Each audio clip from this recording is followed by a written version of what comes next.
Bueno chicos, el día de hoy vamos a ver lo que es el desarrollo del sistema respiratorio. Es un tema corto, así que lo vamos a desarrollar rápidamente. Bueno, el sistema respiratorio surge a partir de un surco denominado el surco laringotraqueal.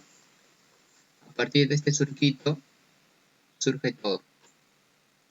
Si vemos esta imagen, este fetito, aquí observamos los arcos faringios o los arcos branquiales, el primero, el segundo, tercero, cuarto, acá quinto y sexto, los arcos faringios. Si le hacemos un corte sagital, vemos esta imagen. ¿Ya? Todo lo de azulito es el ectodermo, lo de rosadito va a ser el mesodermo, también llamado el mesodermo esplácnico. Y aquí vemos las aberturas de las bolsas faringias. ¿Ya? Entre estos arcos faringios hay hendiduras faringias y sobre estas están las bolsas faringias. Entonces, como les he mencionado, a partir de este surco laringotraqueal se forma la yema pulmonar.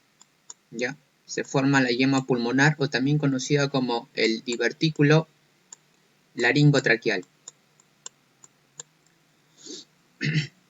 Se forma a partir de este surquito. Este surquito va a estar ubicado caudalmente al cuarto arco faríngeo, o sea, por debajo. Entonces, todo el endodermo que rodea a este surco laringotraqueal, todo lo de amarillito va a dar origen a lo que es epitelio y a glándulas. O sea, epitelio pulmonar, y lo que es las glándulas de la laringe, el epitelio de la laringe, el epitelio de la tráquea, epitelio bronquial y las glándulas de laringe, tráquea y bronquios. Todo lo que es epitelio y glándulas se origina a partir del endodermo. ¿Ya? Y todo lo que es cartílago, músculo, tejido conectivo de tanto la tráquea y pulmones se va a originar a partir del mesodermo, ¿ya? O también conocido como el mesodermo esplácnico, todo lo de rojito, o sea, prácticamente de este rosadito, de los arcos faringios que también están formados por mesodermo o mesénquima.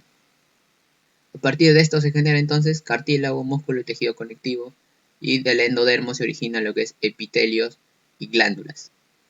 Entonces, como le he mencionado ya, este surquito va a dar origen ¿a qué? A la yema pulmonar, o conocido también como divertículo laringotraqueal. Pero ¿cómo así se forma este divertículo laringotraqueal? ¿No? Este divertículo laringotraqueal aquí va a estar ubicado centralmente en la parte caudal del intestino primitivo anterior. Si vemos toda la imagen, vamos a separar el intestino, aquí intestino anterior, hasta aquí más o menos es el intestino medio, y todo de ahí es el intestino posterior o el intestino caudal.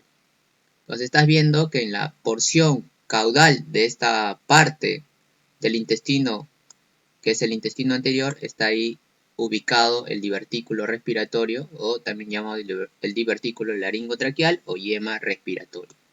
Es tipo una bolsita. Entonces a partir de esto es que se va a generar todo. Pero ¿cómo así se formó esta bolsita? Se formó porque el mesénquima, aquí, este mesénquima del cuarto arco faríngeo, está lo de rosadito, va a secretar ácido retinoico y va a actuar sobre este endodermo.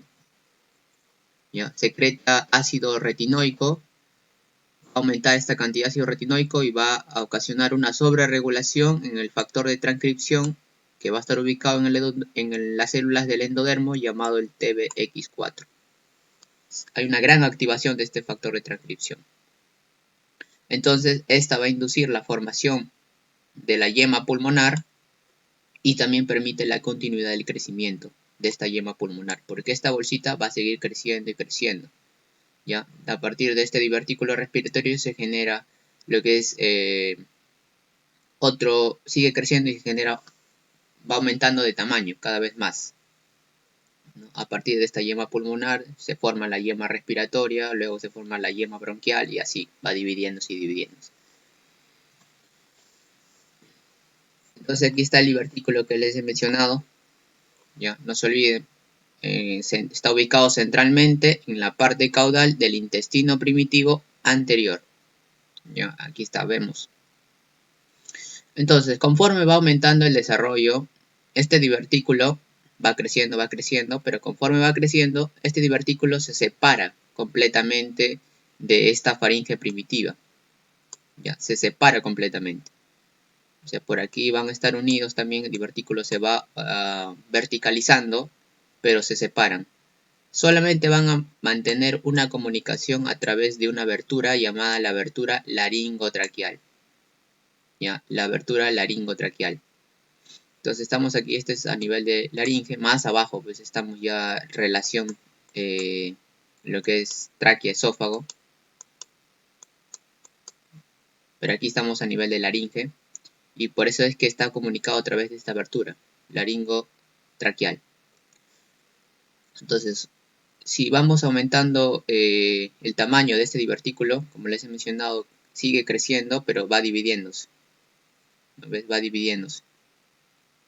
Entre la cuarta y la quinta semana van formándose pliegues tracoesofágicos. Pliegues que se van a unir y van a formar lo que es el tabique traqueoesofágico para poder separar la tráquea del esófago. ¿Ya? Entonces, ¿a qué semana se forma este tabique? Quinta semana. ¿Ya? No te olvides porque son fechas, son puntos importantes. En la quinta semana ya está formado el tabique traqueoesofágico. ¿A qué semana se forma el divertículo? La cuarta semana. Ya, la cuarta semana. La quinta ya se está ubicado el tabique y separando en una parte ventral y en una parte dorsal. La parte ventral sería el tubo laringotraqueal, que a partir de aquí se va a formar la laringe, se va a formar la tráquea, y la parte dorsal que va a formar el esófago y también la orofaringe. Entonces, si vemos esta imagen de otras vistas, aquí vemos las crestas traqueoesofágicas o los pliegues traqueoesofágicos que les he mencionado, poco a poco van uniéndose, ¿ya? Van uniéndose hasta separar completamente el esófago de la tráquea. ¿Qué pasa si no se cierra completamente? Entonces hay una anomalía, ¿no? Esa es una comunicación anómala que se va a denominar la fístula traqueoesofágica.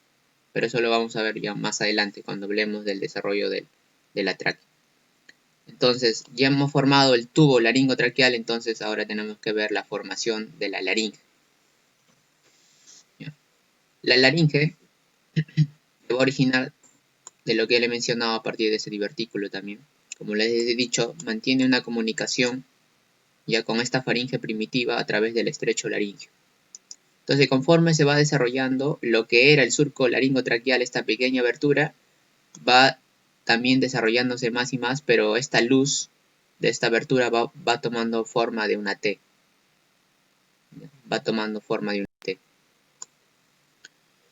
Entonces, estas células de la parte craneal, ya, de este tubo laringotraqueal, más o menos a partir de aquí, en esta porción, sus células crecen con gran rapidez, y este aumento de la proliferación celular ocluye temporalmente este estrecho laringio, esta abertura. Pero a la semana 10, otro punto importante, a la semana 10 se da una recanalización, nuevamente se abre, ¿ya? Y se va formando lo que en un futuro será ya la glotis, ¿ya? Y esta va a estar limitada por una capa de pliegue que formarán las cuerdas vocales y por debajo de esas estarán los pliegues vestibulares. Ahora, por encima de la glotis, ¿quién va a estar? La epiglotis, ¿no? Epi sobre, va a estar aquí la epiglotis. Pero esta epiglotis se va a formar a partir de esta eminencia hipofaringe. Todo esto. ¿Ya? Principalmente o específicamente de la parte caudal, ¿ya? Se va a formar la epiglotis. Y la parte rostral de esta eminencia va a dar origen a la parte faríngea de la lengua. ¿Ya? La laringe, después del nacimiento, incluso no está completamente desarrollado. Hasta los 3 años alcanza su máximo desarrollo la laringe. Entonces, hay algunas diferencias en cuanto a la laringe de un recién nacido con respecto a la laringe de un adulto. ¿Ya? la laringe del recién nacido está en una posición más superior, ¿ya? Está en una posición más superior al de un adulto. Más o menos el del infante, el neonato está ubicado en el C2 y C3, y del adulto en C4 y C5, a ese nivel. ¿Sí ven? Del infante o neonato está un poco más arriba, superior. Además que también la epiglotis está en contacto con el paladar blando. Entonces prácticamente separa la parte digestiva de las vías respiratorias.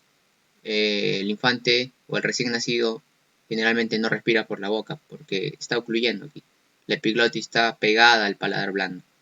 Ya, prácticamente son respiradores puros. En cambio el adulto sí puede respirar tanto por la boca como por la nariz. Hay otras diferencias también. Por ejemplo, la lengua ya es más grande en proporción a la boca. La lengua es más grande, en el caso de los niñitos, la lengua es más grande en proporción a la boca. ¿Ya? La faringe también es un poco más grande. ¿Ya? La faringe es grande, la epiglotis es un poco grande también y es un poco más flexible. La laringe está más anterior y está superior con respecto al adulto, más anterior y superior. ¿Ya? Y el punto más estrecho, ¿ya? El punto más estrecho en el caso de un recién nacido o de un niño está ubicado en la cricoides. En cambio, en un adulto el punto más estrecho va a estar ubicado en la glotis. Y la tráquea es menos rígida también. Menos rígida y también de menor diámetro, un poco más estrecho en el caso de los niños. Ahora, como te he mencionado, la laringe durante su desarrollo va a haber una oclusión temporal. Pero ¿a qué semana se va a recanalizar? Semana 10. ¿Qué pasa si es que no hay una recanalización o hay una falla en esa recanalización? Va a ocurrir la llamada atresia laringea. ¿Ya? La atresia laringea. Es muy diferente a que si no se da un desarrollo después del nacimiento, ¿no? Como te he mencionado, su máximo desarrollo de la laringe después del nacimiento es en los 3 primeros años. Si durante esos 3 primeros años no se da un desarrollo completo de la laringe, eso se conoce como laringomalacia. Laringomalacia. Pero la atresia laringea se va a dar durante el desarrollo, o sea, antes del nacimiento. ¿No? Te mencioné que se da una recanalización de esa laringe. Si no se da una buena recanalización, se produce la atresia laringea, que puede ser total o puede ser parcial. Entonces esto le va a causar un síndrome de obstrucción congénito de la vía respiratoria, pues, del feto, ¿no?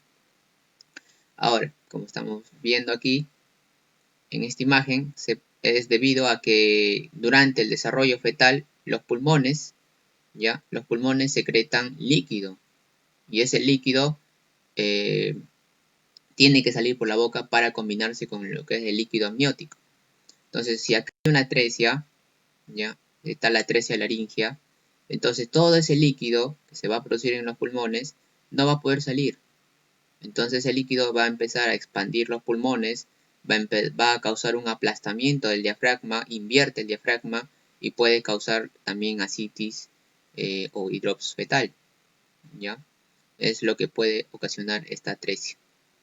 Muy aparte de lo que es el síndrome obstructivo respiratorio, puede ocasionarle también inversión del diafragma o ascitis en el feto. Bueno, ahora el desarrollo de la tráquea. Prácticamente se va a desarrollar de este tubito, ¿no? Del tubo laringotraqueal. Entonces, recordarles lo mismo, que del endodermo surge el epitelio y las glándulas de la tráquea. Lo mismo para la laringe también. Del endodermo surge el epitelio y las glándulas laringeas. Y del mesodermo esplácnico, ¿qué va a surgir? Surge el cartílago, con tejido conjuntivo, los músculos de la tráquea, y también para la laringe lo mismo. ¿Ya? De a partir del mesodermo surge su cartílago, su tejido conjuntivo y músculo. Entonces aquí vemos una imagen de 4 semanas, de 10 semanas, y a las 11 semanas, 11, 12 semanas ya se ha formado el músculo liso, ya se ha formado el tejido conjuntivo, se ha formado el cartílago, las glándulas y el epitelio que lo va a tapizar. Ahora, lo que les mencioné anteriormente. ¿A qué semana se da la formación del tabique? ¿Ya? Del tabique traqueoesofágico. Quinta semana. Ya no te olvides, quinta semana. Si no hay una buena separación o hay una anomalía en cuanto a la formación de ese tabique, ya no se cierra por completo, entonces se forman las fístulas traqueoesofágicas. Estas fístulas traqueoesofágicas generalmente están acompañadas de otro problema gastrointestinal conocido como la atresia esofágica. Entonces, una fístula traqueoesofágica distal asociado a una atresia esofágica proximal es la forma más común de fístulas traqueoesofágicas. De la forma más común. ¿Ya? Aquí está el esófago, la parte proximal se encuentra ciega, es decir, va a estar cerrado, y la fístula va a estar formada por la parte distal, ¿ya? Se va a comunicar aquí. Hay otras formas también. El 90% de los casos es esta forma. ¿Ya? Hay otras formas, por ejemplo, que es una atresia aislada, o sea, no va a haber ya fístula, pero la atresia sí está presente. Ya la atresia, por ejemplo, proximal y distal. También representa el 4%. ¿Ya? Hay una comunicación del esófago con la tráquea, pero en forma de H. Es decir, la parte proximal y la parte distal se comunican, pero por un mismo conducto. ¿Ya? Esa es la fístula en forma de H. Hay otras menos comunes, 1%, 1%, en la cual ya hay la parte proximal está comunicada. En el otro caso, muy parecido al de la H, la parte proximal y distal están comunicadas, pero cada una, independientemente. ¿Ya? Ahora, estas fístulas traqueoesofágicas son muy más comunes en los varones, ¿ya? Y ocurren 1 de 3.000 nacimientos. ¿Ya? No ocurren generalmente como un evento aislado. ¿Ya? Generalmente estas fístulas traqueoesofágicas están asociadas a otras anomalías. ¿Ya? Y van a formar parte de un grupo llamado el BACTER.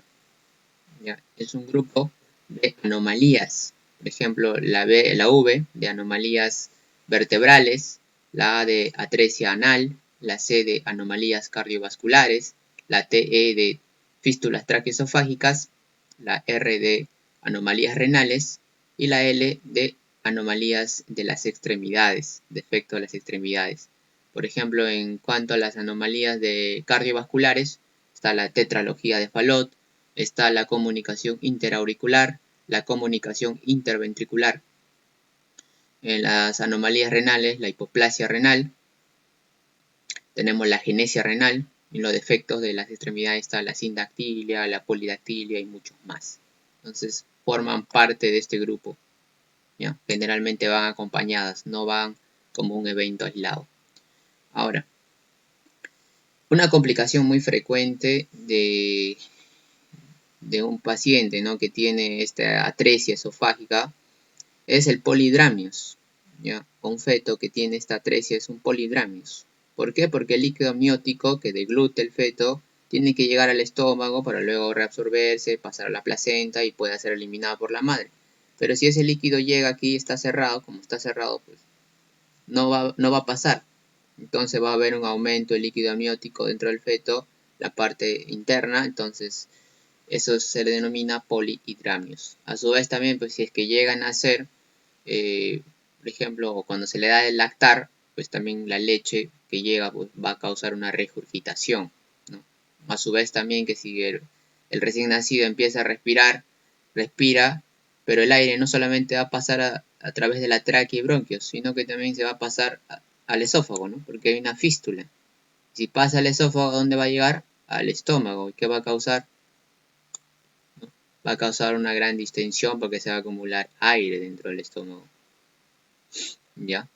Entonces en esta radiografía, por ejemplo, con contraste vemos la comunicación que se ve claramente en la comunicación entre la tráquea y el esófago. Aquí vemos una atresia esofágica proximal, mira, está cerradito. Bueno, ya hemos visto entonces el desarrollo de laringe, tráquea. Ahora vamos con el desarrollo de los bronquios y los pulmones.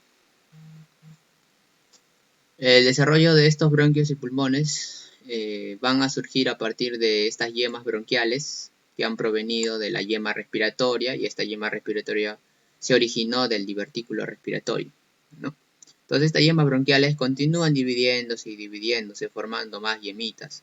Ahora, quiero que tengan en cuenta esto, que el mesodermo esplácnico que va a rodear a estas yemitas, lo va a empezar a rodear. Es como que continúa su trayecto, miren, lo sigue. ¿Ya? Lo va a empezar a rodear también, lo va a contornear. Y a partir de ese mesodermo esplácnico se genera la pleura visceral, ¿ya? Y a partir de lo que es el mesodermo somático se va a generar la pleura parietal, que va a rodear la pared interna de la cavidad torácica. Entonces se va a formar ya lo que es la cavidad pleural, ¿no? Entonces estas yemas bronquiales se van dividiendo y dividiendo, formando ahora lo que es el bronquio principal derecho, el bronquio principal izquierdo. A partir de estos bronquios se forman los bronquios lobares, ¿no? Los bronquios segmentarios, los bronquios intrasegmentarios. Y hay una diferencia, ¿no?, entre este bronquio principal derecho y izquierdo, ¿no? El bronquio derecho es un poco más horizontal, es de mayor diámetro, es un poco más larguito que el izquierdo. Y el izquierdo es un poco más oblicuo, ¿ya? Ahora, una vez que se han formado los bronquios lobares, existen en el pulmón derecho, existe el bronquio lobar superior, medio e inferior. O sea, hay tres, ¿ya?, que van a formar o van a airear lo que es el lóbulo pulmonar superior, medio e inferior. En cambio, en el izquierdo solamente hay bronquio lobar superior y bronquio lobar inferior, ¿ya? Entonces recuerden, en el derecho hay tres lóbulos pulmonares y en el izquierdo hay solo 2 lóbulos pulmonares. Entonces a la semana 17, otro punto importante, en la semana 17 ya se han formado, a la semana 24 más o menos, la semana 24 ya se han formado 17 niveles de ramificación. ¿Ya? Se han formado ya 17 niveles de ramificación, es decir, todos esos bronquios se han estado dividiendo y ya han formado 17 niveles. Después del nacimiento incluso forman 7 niveles más. 7 niveles más. Entonces ya hacia la semana 17 ya se han formado también los bronquiolos respiratorios. Pero todavía no se han formado lo que es los conductos alveolares, los sacos alveolares, los alveolos. Y son esas partes o esas porciones, esas estructuras, los que van a intervenir en el intercambio gaseoso. Pero eso ya corresponde a la formación de los pulmones, o sea, la formación y la maduración de los pulmones. Esta maduración de los pulmones se divide en 4 estadios: estadio pseudoglandular, el estadio canalicular, el estadio de sacos terminales y el estadio alveolar. Entonces, el estadio pseudoglandular abarca desde la semana 6 a la semana 16, ¿ya? Ahora, este desarrollo del pulmón en este estadio se parece a una glándula, ¿ya? Es muy similar a una glándula, es por eso que se llama así, ¿no? Pero el pulmón no es una glándula, es por eso que es pseudo, una falsa glándula. A la semana 16 ya se han formado los elementos importantes de los pulmones, ya se han formado hasta el bronquio terminal, ¿ya? Pero todavía faltan las partes importantes que van a intervenir en la hematosis, todavía falta. Y luego sigue el estadio canalicular, la semana 16 a la semana 26, ¿ya? Ahí en estas semanas ya el diámetro o el calibre de los bronquios ya han aumentado en comparación con el estadio pseudoglandular. Han aumentado el calibre, ya este tejido pulmonar, el parénquima pulmonar, adquiere una buena vascularización. Y a la semana 24 ya el bronquiolo terminal ha dado origen a 2 o más bronquiolos respiratorios, que a partir de estos bronquiolos respiratorios se van a formar los conductos alveolares, luego se forman los sacos alveolares y los alveolos pulmonares. Entonces luego está el estadio de sacos terminales, que abarca de la semana 26 al nacimiento. ¿Por qué se llama así? Porque aquí se van a desarrollar gran cantidad de sacos alveolares, ¿no? Entonces aquí vemos el bronquiolo respiratorio, ya va a generar el conducto alveolar y a partir de esto se forman los saquitos alveolares. Estos saquitos alveolares van a estar rodeados por un epitelio que va a estar formado por células conocidas como neumocitos tipo 1. ¿Ya? Y entre estas células, células que van a formar este epitelio, van a haber células secretoras conocidas como neumocitos tipo 2. ¿Ya? Los neumocitos llamadas células secretoras porque van a secretar el surfactante, ya que es importante para reducir la tensión en esta superficie alveolar, ya que cuando el bebé va a respirar, ya cuando nace y su primera respiración, para que el momento durante de la expiración no colapse los alvéolos pulmonares. Entonces, para eso es importante también. Y para mantener también, pues, durante la etapa fetal, también para mantener la tensión aquí en esta superficie alveolar. Por eso es importante el surfactante. Este surfactante, su composición está formado por fosfatidilglicerol, ¿ya? En un 90%, y en un 10% va a estar formado por proteínas, principalmente de la apoproteína, ¿ya? En un 90%, entonces, es fosfatidilglicerol y en un 10% va a estar formado por apoproteínas, ¿ya? De este 90% incluso se divide en un 80%, que es la fosfatidilcolina, también conocido como la lecitina, que su componente principal es la dipalmitoil fosfatidilcolina. No sé si tal vez ese término lo han escuchado en la etapa preuniversitaria, ¿no? Pero están viendo que ese es el componente principal de la fosfatidilcolina o lecitina. De un 5 a 10%, un 15% va a estar formada por el fosfatidilglicerol y en un 5% por el fosfatidilinositol, ¿ya? Este 10% es la apoproteína. Ahora, esta apoproteína es muy importante también, ¿no? Tiene menor porcentaje, pero si es que no en la composición de ese surfactante no hay esta apoproteína, entonces así se secrete surfactante, no sirve, no cumple su función. Entonces es muy importante esa apoproteína, ¿ya? A veces en los partos prematuros,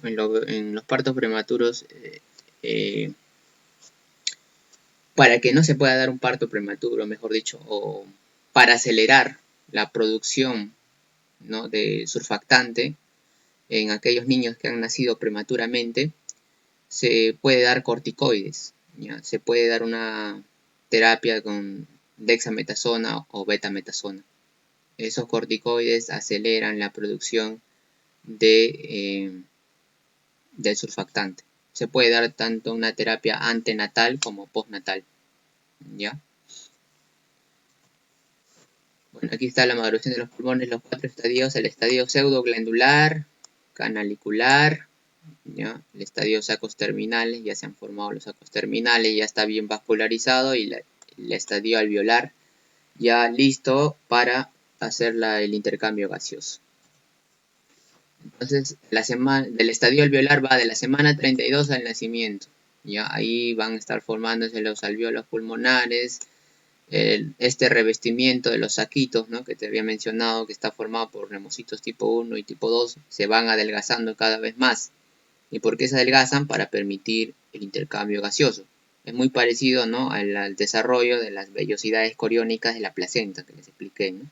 Cada vez se hacía más delgado para permitir el transporte de sustancias. Y lo mismo aquí, para el intercambio gaseoso, la hematosis, se adelgaza.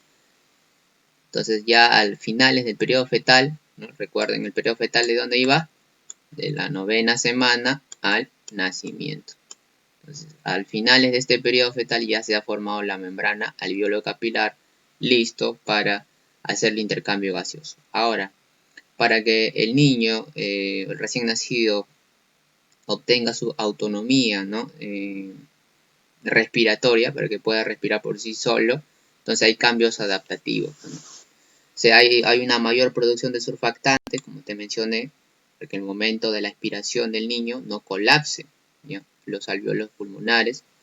¿Ya? Hay transformación de los pulmones, es decir, que hay un paso de líquido a aire, porque antes de que nazca el niño, estos pulmones, como te mencioné, secretan líquido, ¿ya? Secretan líquido. Entonces hay una pequeña cantidad de líquido todavía después de que nazcan. Pero esos líquidos son eliminados rápidamente por la boca, son eliminados por la nariz, se van a las arterias, las venas y también se van hacia los vasos linfáticos. Entonces desaparece y está listo para permitir el aire, ¿no? Hay un paso, entonces un poco de líquido, aire. Y se establece las circulaciones sanguíneas, ¿no? Se establece la conexión tanto de la circulación pulmonar con la circulación sistémica, pero ya de manera autónoma en el propio niño. Y bueno, como resumen, está el periodo pseudoglandular, analicular, periodo de sacos terminales y periodo alveolar. ¿Ya? En el periodo pseudoglandular, ¿por qué? Porque se parece a una glándula, ¿no? Entonces ya ahí se están ramificando, la ramificación continúa para formar los bronquiolos terminales, pero todavía no están los bronquiolos ni los alvéolos respiratorios, ¿no? Cosa que estos son estructuras importantes para el intercambio gaseoso. En el periodo canalicular, los bronquiolos terminales ya van dividiéndose en dos o más bronquiolos respiratorios, ya se dividen en conductos alveolares, ya se están formando las estructuras para el intercambio gaseoso, y en los sacos terminales, estos sacos son los alvéolos primitivos, ¿no? Estaban rodeados, ¿no?, por el epitelio constituido por neumocitos tipo 1 y tipo 2, ¿no? Y los capilares establecen ya un contacto estrecho. Ya se va formando la membrana alveolo capilar. En el periodo alveolar ya los alvéolos han madurado, ya tienen contactos endoteliales y epiteliales bien desarrollados y están listos para la hematosis o intercambio gaseoso. Bueno, para terminar en esta pregunta, por ejemplo, a los padres de un recién nacido se le dice que su hijo varón muestra una fístula entre la tráquea y el esófago, ¿no? Hay una fístula. Diagnóstico, ¿qué sería? Sería fístula tráqueo-esofágica, ¿no? Y saben que la fístula tráqueo-esofágica, el tipo más frecuente es que va asociado ¿con quién? Con una atresia esofágica, ¿no? La fístula tráqueo-esofágica distal asociada a una atresia esofágica proximal. ¿Cuál es el fundamento embriológico en este caso? ¿Ya? ¿Por qué se ha producido esta fístula? ¿Por qué no se ha formado de manera correcta el tabique tráqueo-esofágico? ¿Y a qué semana se formaba? Quinta semana. No te olvides, quinta semana se forma el tabique tráqueo-esofágico. ¿Y a qué defecto del tracto digestivo se asocia a esta? La atresia esofágica, ¿no? La más común es que sea proximal, sea la parte ciega. En la radiografía dice que se observa aire en el estómago. ¿Cómo llegó el aire al estómago? Por esta fístula, ¿no? El niño al momento de respirar, el aire pasa a través de esta fístula al esófago y pasa al estómago, causando una dilatación abdominal. Bueno, eso sería todo, chicos. ¿Alguna duda o pregunta?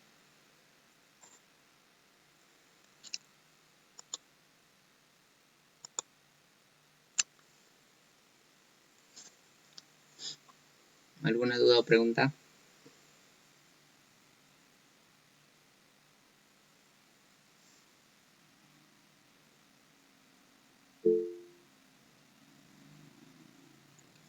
Bien, muchas gracias a todos y por haberse levantado. Algunos se levantan tarde. Muchas gracias a todos por estar presentes. Y bueno, agradecerles y que sigan estudiando y sigan aprovechando su tiempo, que ya está muy cerca el inicio de clases. Eso es todo, chicos. Nos vemos en las próximas oportunidades.